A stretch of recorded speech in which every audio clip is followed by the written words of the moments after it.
जय हिंद मेरे प्यारे साथियों, आप देख रहे हैं open study area YouTube channel. दोस्तों, आज के इस सेशन में हम top must important MCQ GK का देखने जा रहे हैं, जो आपके किसी भी एग्जामिनेशंस के लिए मस्ट इम्पॉर्टेंट होगा। दोस्तों, यदि खास करके आप BPSC TRE 4.0, Bihar SSC, Bihar police या अन्य किसी एग्जाम की तैयारी कर रहे हैं जो मुख्य रूप से बिहार से संबंधित है, तो यह वीडियो आपके लिए बहुत ही ज़्यादा ज़रूरी हो जाएगा। आज के इस सेशन में यदि आप 50 में से 40 प्लस स्कोर कर देते हैं तो ये तय मान करके चलिए कि आपका जीके बहुत ही बेहतरीन है और आप हर एक एग्जाम्स में बेहतर कर पाएंगे। शुरुआत करेंगे अपने पहले नंबर क्वेश्चन के साथ। पहला नंबर क्वेश्चन है, भारतीय संविधान की प्रस्तावना में समाजवादी और धर्मनिरपेक्ष शब्द किस संशोधन द्वारा जोड़ा गया? इस प्रश्न का सही आंसर है कि भारतीय संविधान की प्रस्तावना में समाजवादी और धर्मनिरपेक्ष शब्द जो है वह 42वें संविधान संशोधन के द्वारा जोड़ा गया, जो सन 1976 में हुआ। दोस्तों, इस 42वें संविधान संशोधन को भारतीय संविधान में जो है लघु संविधान के नाम से भी जाना जाता है। ऑप्शन नंबर बी इस पहले नंबर प्रश्न का सही आंसर था। आइए बढ़ेंगे अपने दूसरे नंबर क्वेश्चन के साथ। दूसरा नंबर क्वेश्चन देख लीजिएगा। प्रश्न कहता है कि भारत में प्रथम पंचवर्षीय योजना का मुख्य उद्देश्य क्या था? भारत में जो पहला जो पंचवर्षीय योजना आया उसका मुख्य उद्देश्य क्या था, उसका पर्पज क्या था? इस प्रश्न का सही आंसर है कि कृषि का विकास करना भारत में प्रथम पंचवर्षीय योजना का मुख्य उद्देश्य था। दूसरे का ऑप्शन नंबर ए इस प्रश्न का सही आंसर हो जाएगा।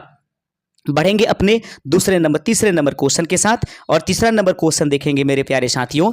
ग्रैंड ट्रंक रोड का सर्वाधिक विस्तार किस शासक ने कराया है? ग्रैंड ट्रंक रोड का सर्वाधिक विस्तार किस शासक के द्वारा किया गया?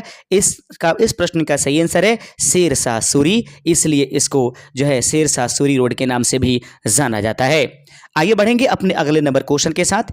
दोस्तों, जरूर आप हमें अंत में कमेंट करके बताइएगा कि आप इस 50 क्वेश्चनों में से कुल कितने सही आंसर कर पा रहे हैं। क्या आप 40 प्लस जो है इसका आंसर कर पा रहे हैं? तो इससे हमें अवगत अवश्य करा दीजिएगा।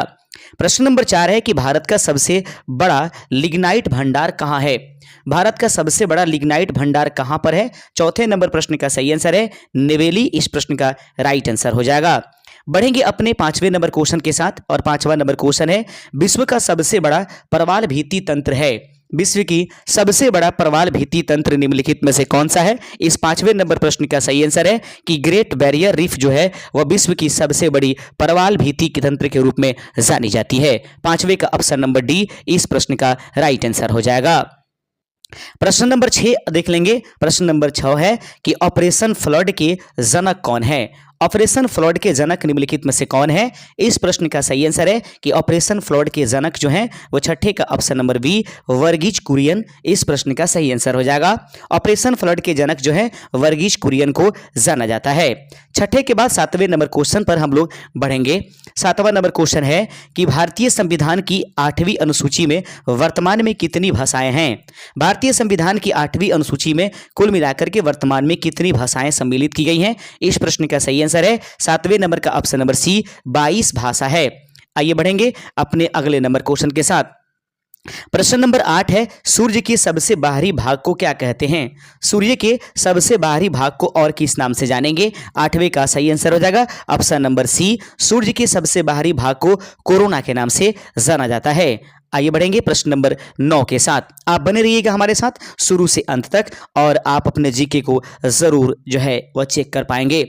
यूरोप का रोगी किसे कहा जाता है? यूरोप का रोगी किसे कहा जाएगा? सही आंसर है तुर्की को यूरोप का रोगी कहा जाता है। आइए बढ़ेंगे अपने अगले नंबर क्वेश्चन के साथ। 10वां नंबर क्वेश्चन है, भारत में प्रथम उच्च न्यायालय की स्थापना कहां हुई? भारत में प्रथम उच्च न्यायालय की स्थापना कहां पर हुआ था? 10वें नंबर प्रश्न का सही आंसर है कि भारत में प्रथम उच्च न्यायालय की स्थापना कोलकाता में हुआ था। ऑप्शन नंबर बी इस प्रश्न का सही आंसर है।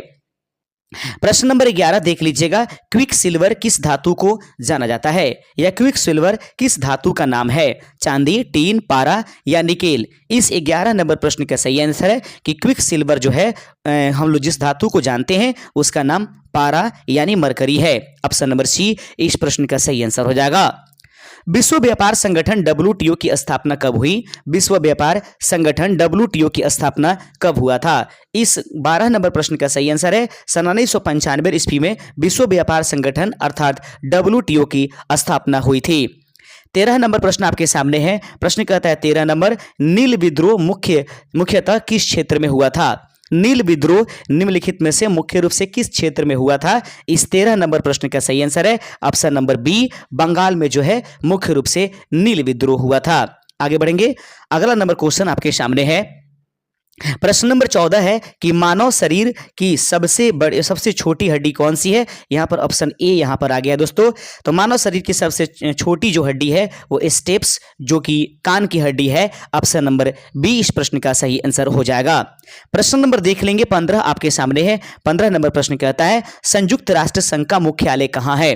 संयुक्त राष्ट्र संघ का मुख्यालय कहां पर उपस्थित है? इस प्रश्न का सही आंसर है कि संयुक्त राष्ट्र संघ का मुख्यालय जो है वह 15 का ऑप्शन नंबर ए यानी न्यूयॉर्क में है। ऑप्शन नंबर ए इस प्रश्न का सही आंसर हो जाएगा। अगला प्रश्न देख लेंगे। प्रश्न कहता है भारत का मैग्ना कार्टा किस अधिनियम को कहा जाता है? भारतीय संविधान या भारत का मैग्ना कार्टा किस अधिनियम को कहा जाएगा? इस 16 नंबर प्रश्न का सही आंसर है option number C, chartered act 1833। याद रखेंगे, भारत का मैग्ना कार्टा को किस अधिनियम को कहा जाता है? तो भारत का मैग्ना कार्टा जो है जिस अधिनियम को कहेंगे उसका नाम होगा चार्टर एक्ट 1833। 16 का ऑप्शन नंबर सी इस प्रश्न का राइट आंसर है। प्रश्न नंबर 17 देख लीजिएगा। प्रश्न नंबर 17 कहता है कि श्वेत क्रांति किससे संबंधित है? श्वेत क्रांति निम्नलिखित में से किससे संबंधित है? तो इस 17 नंबर प्रश्न का सही आंसर है 17 का ऑप्शन नंबर ए, दूध उत्पादन से। श्वेत क्रांति का संबंध जो है वह दूध उत्पादन से है। ऑप्शन नंबर ए इस प्रश्न का सही आंसर हो जाएगा। प्रश्न अगला है 18 नंबर की भारत का सबसे ऊंचा जलप्रपात यानी एकल धारा वाला कौन सा है? भारत का सबसे ऊंचा जलप्रपात जहां तक एकल धारा की बात है उसको आपको बताने हैं। 18 का सही आंसर हो जाएगा ऑप्शन नंबर बी, कूचिकल। भारत का सबसे ऊंचा जलप्रपात जो एकल धारा वाला है वह कूचिकल के रूप में जानी जाती है। अगला प्रश्न देख लीजिएगा। 19 नंबर प्रश्न आपके सामने है। प्रश्न नंबर 19 कहता है कि दिल्ली सल्तनत के गुलाम वंश का वास्तविक संस्थापक किसे माना जाता है? दिल्ली सल्तनत के गुलाम वंश का वास्तविक संस्थापक किसे जाना जाता है या किसे माना जाता है? 19 नंबर प्रश्न का सही आंसर है कि सल्तनत के गुलाम वंश का वास्तविक संस्थापक जो है वह इल्तुतमिश को जाना जाता है। ऑप्शन नंबर बी इस प्रश्न का राइट आंसर है। 20वां नंबर प्रश्न आपके सामने है कि सबसे हल्की धातु कौन सी है? तो 20वें नंबर प्रश्न का सही आंसर है कि सबसे हल्की धातु जो है दोस्तों वह लिथियम है, जबकि सबसे हल्का तत्व हाइड्रोजन है। आगे बढ़ते चलते हैं। प्रश्न नंबर 21 आपके सामने है। प्रश्न 21 कहता है कि गोल्डन फाइबर किसे कहा जाता है? प्रश्न आप लोग देख रहे हैं ऑप्शन नंबर यानी कि क्वेश्चन नंबर 21 हम लोग देख रहे हैं अभी। गोल्डन फाइबर किसे कहा जाता है? इस प्रश्न का सही आंसर है 21 का ऑप्शन नंबर डी, जूट को। गोल्डन फाइबर के रूप में जूट को जाना जाता है। प्रश्न नंबर 22 आपके सामने है। प्रश्न नंबर 22 कहता है भारतीय रिजर्व बैंक का राष्ट्रीयकरण कब हुआ? ऑप्शन है 1935, 1947, 1949 या 1951। इस प्रश्न का यानी 22 नंबर प्रश्न का सही आंसर है ऑप्शन नंबर सी, 1949 ईस्वी में भारतीय रिजर्व बैंक का राष्ट्रीयकरण किया गया था। ऑप्शन नंबर सी इस प्रश्न का सही आंसर है। 23वां नंबर क्वेश्चन आपके सामने है कि डिस्कवरी ऑफ इंडिया के लेखक कौन है? डिस्कवरी ऑफ इंडिया के लेखक निम्नलिखित में से कौन है? सही आंसर है कि डिस्कवरी ऑफ इंडिया के लेखक जो हैं वह दोस्तों 23 का option number B, Jawaharlal Nehru जो हैं डिस्कवरी ऑफ इंडिया के लेखक के रूप में जाने जाते हैं। सभी ये मोस्ट इंपॉर्टेंट क्वेश्चन है जो कहीं ना कहीं एग्जामिनेशंस में आपके कॉम्पिटिटिव एग्जाम्स में दिखाई देते हैं, तो इन प्रश्नों को आप आराम आराम से देखते चलिएगा। प्रश्न अगला नंबर 24 नंबर, भारत का सबसे बड़ा बंदरगाह कौन सा है? भारत का सबसे बड़ा बंदरगाह निम्नलिखित में से कौन सी है? 24 नंबर प्रश्न का सही आंसर है ऑप्शन नंबर बी, मुंबई को भारत का सबसे बड़ा बंदरगाह माना जाता है। 25वां नंबर क्वेश्चन आपके सामने है कि लाल ग्रह किसे कहा जाता है? लाल ग्रह निम्नलिखित में से किसे कहेंगे? सही आंसर है कि लाल ग्रह के रूप में जो है वह मंगल को जाना जाता है।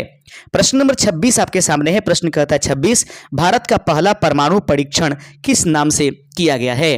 भारत का पहला परमाणु परीक्षण किस नाम से किया गया? इस 26 नंबर प्रश्न का सही आंसर है स्माइलिंग बुद्धा। भारत का पहला परमाणु परीक्षण जो है स्माइलिंग बुद्धा के नाम से किया गया था। आगे बढ़ते चलते हैं। अगला नंबर क्वेश्चन है 27 नंबर प्रश्न आपके सामने है कि हरित क्रांति का संबंध किस फसल के से सबसे अधिक है?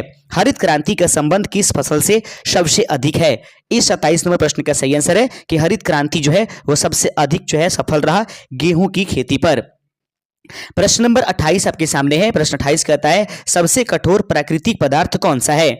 सबसे कठोर प्राकृतिक पदार्थ निम्नलिखित में से कौन सी है? 28 का सही आंसर हो जाएगा ऑप्शन नंबर सी, हीरा। सबसे कठोर प्राकृतिक पदार्थ जो है वह हीरा है। ऑप्शन नंबर सी इस प्रश्न का सही आंसर हो जाएगा। 29 नंबर प्रश्न आपके सामने है कि विश्व का सबसे बड़ा मरुस्थल कौन सा है? आप बेहद ही आसानी पूर्वक इस प्रश्न का आंसर कर देंगे। सही आंसर है कि विश्व के सबसे बड़ा मरुस्थल कौन सा है, तो याद रखेंगे 29 का ऑप्शन नंबर आप रेगिस्तान के रूप में तो सहारा जाना जाएगा, लेकिन सबसे बड़ा मरुस्थल है अंटार्कटिका। ऑप्शन नंबर 20 प्रश्न का सही आंसर हो जाएगा। प्रश्न नंबर 30 आप लोग देख लीजिएगा। प्रश्न नंबर 30 देख लेंगे। 30वां नंबर प्रश्न है कि भारतीय संविधान में मौलिक कर्तव्य किस देश से लिए गए हैं?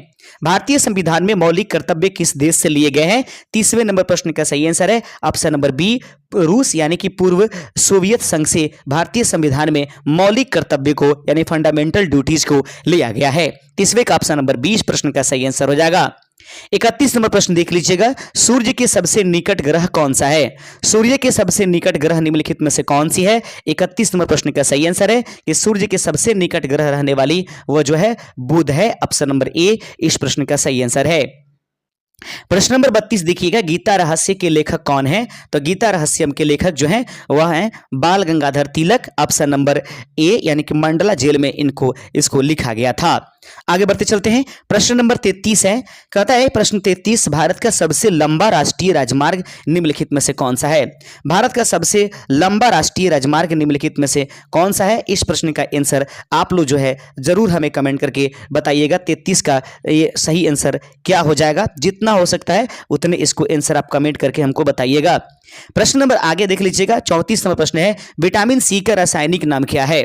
34 नंबर प्रश्न है कि विटामिन सी का रासायनिक नाम निम्नलिखित में से क्या है? सही आंसर है 34 का ऑप्शन नंबर आपके सामने बी, एस्कॉर्बिक अम्ल को विटामिन सी के नाम से जाना जाता है। प्रश्न नंबर 35 देख लेंगे। भारत छोड़ो आंदोलन कब शुरू किया गया था? तो भारत छोड़ो आंदोलन जो है वह दोस्तों वह 35 का ऑप्शन नंबर ए 1942 ईस्वी में शुरू किया गया था।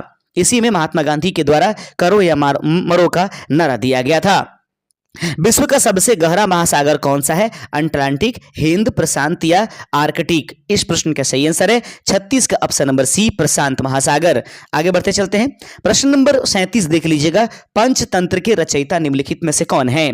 प्रश्न आपके सामने 37 नंबर है कि पंचतंत्र के रचयिता निम्नलिखित में से कौन है? 37 का option number B, Vishnu Sharma इस प्रश्न का राइट आंसर है। 38 नंबर प्रश्न देख लीजिएगा कि मानव शरीर की सबसे बड़ी ग्रंथि कौन सी है? मानव शरीर की सबसे बड़ी ग्रंथि कौन सी है? सही आंसर है यकृत इस प्रश्न का राइट आंसर हो जाएगा। 38 का ऑप्शन नंबर सी इस प्रश्न का सही आंसर है। 39 नंबर क्वेश्चन है कि भारत का पहला उपग्रह कौन सा था? भारत का पहला उपग्रह का नाम दोस्तों आर्यभट्ट है। ऑप्शन नंबर ए इस प्रश्न का सही आंसर है। 40वां नंबर क्वेश्चन आपके सामने है यूएनओ का स्थापना वर्ष क्या है? यूएनओ का स्थापना वर्ष निम्नलिखित में से क्या है? इस 40 नंबर प्रश्न का सही आंसर है ऑप्शन नंबर बी 1945। यूएनओ का स्थापना वर्ष जो है 1945 है। आगे बढ़ते चलते हैं। 41 नंबर प्रश्न है कि इंडिका पुस्तक किसने लिखी है? इंडिका पुस्तक के लेखक निम्नलिखित में से कौन है? 41 का option number B, Megasthenes. Indica पुस्तक के लेखक जो हैं मेगास्थनीज हैं। 42 नंबर क्वेश्चन देख लीजिएगा। भारत की सबसे बड़ी मीठे पानी की झील कौन सी है? भारत की सबसे बड़ी मीठे पानी की झील निम्नलिखित में से कौन सी है? 42 का ऑप्शन नंबर ए, वुलर झील इस प्रश्न का राइट आंसर है। आगे बढ़ेंगे अपने 43 नंबर क्वेश्चन के साथ। 43वां नंबर क्वेश्चन है कि वायु में नाइट्रोजन की मात्रा लगभग कितनी है? वायु में नाइट्रोजन की मात्रा लगभग कितनी पाई जाती है? तो वायु में नाइट्रोजन की मात्रा अधिकतम जो है वो 78% पाई जाती है। प्रश्न नंबर 44 देख लीजिए। भारत का राष्ट्रीय जलीय जीव कौन सा है? तो भारत का राष्ट्रीय जलीय जीव डॉल्फिन है, वो भी गंगा का डॉल्फिन। 45 नंबर क्वेश्चन है दास कैपिटल के लेखक निम्नलिखित में से कौन है? तो दास कैपिटल के लेखक जो हैं वह दोस्तों आप सभी जानते हैं। इस प्रश्न का सही आंसर है कार्ल मार्क्स जो है दास कैपिटल के लेखक हैं। आगे बढ़ते चलते हैं। 46 नंबर क्वेश्चन है विश्व का सबसे ऊंचा सक्रिय ज्वालामुखी कौन सा है? विश्व का सबसे ऊंचा सक्रिय ज्वालामुखी कौन सा है? 46 का ऑप्शन नंबर सी, कोटोपैक्सी इस प्रश्न का सही आंसर हो जाएगा। प्रश्न नंबर 47 देख लीजिएगा। भारत का पहला जैवमंडल रिजर्व कौन सा है? नीलगिरी, उसके बाद सुंदरबन, मानस या नंदा देवी? भारत का पहला जैवमंडल रिजर्व निम्नलिखित में से कौन सी है? इस प्रश्न का सही आंसर हो जाएगा मेरे प्यारे साथियों, यानी 47 नंबर प्रश्न का सही आंसर है ऑप्शन नंबर ए, नीलगिरी इस प्रश्न का राइट आंसर हो जाएगा। 48वां नंबर क्वेश्चन आपके सामने है कि ब्लैक होल सिद्धांत से किस वैज्ञानिक का नाम प्रमुख रूप से जुड़ा हुआ है। ब्लैक होल सिद्धांत से किस वैज्ञानिक का नाम जुड़ा हुआ है। इस प्रश्न का सही आंसर है 48 का option number C, Stephen Hawking. Black hole सिद्धांत से किस वैज्ञानिक का नाम प्रमुख रूप से जुड़ा हुआ है। इस प्रश्न का सही आंसर है 48 का सी, स्टीफन हॉकिंग। आगे बढ़ते चलते हैं, 49वां नंबर क्वेश्चन देख लीजिएगा। भारतीय संविधान का कौन सा अनुच्छेद संवैधानिक उपचारों के अधिकार से संबंधित है। भारतीय संविधान का कौन सा अनुच्छेद संवैधानिक उपचारों के अधिकार से संबंधित है। 49 का ऑप्शन नंबर बी, अनुच्छेद 32 जो है इसे संविधान की आत्मा कहा था डॉक्टर भीमराव अंबेडकर ने। आगे बढ़ते चलते हैं, 50वां नंबर क्वेश्चन आपके सामने है। नोबेल पुरस्कार प्राप्त करने वाले प्रथम भारतीय निम्नलिखित में से कौन है। तो आपको CV Raman, Rabindranath Thakur, mother Teresa या अमर्त्य सेन। दोस्तों इस 50वें नंबर प्रश्न का सही आंसर अगर आपको मालूम है तो जरूर आप हमें कमेंट करके कमेंट बॉक्स में बता दीजिएगा कि नोबेल पुरस्कार प्राप्त करने वाले प्रथम भारतीय कौन थे। देखना यह है कि 50 क्वेश्चनों को कौन अंत तक देखे हुए हैं। शुक्रिया दोस्तों, मिलेंगे अपने नए सेशन के साथ। आप चैनल पर नए आ रहे होंगे तो चैनल को सब्सक्राइब जरूर करते जाइएगा। जय हिंद।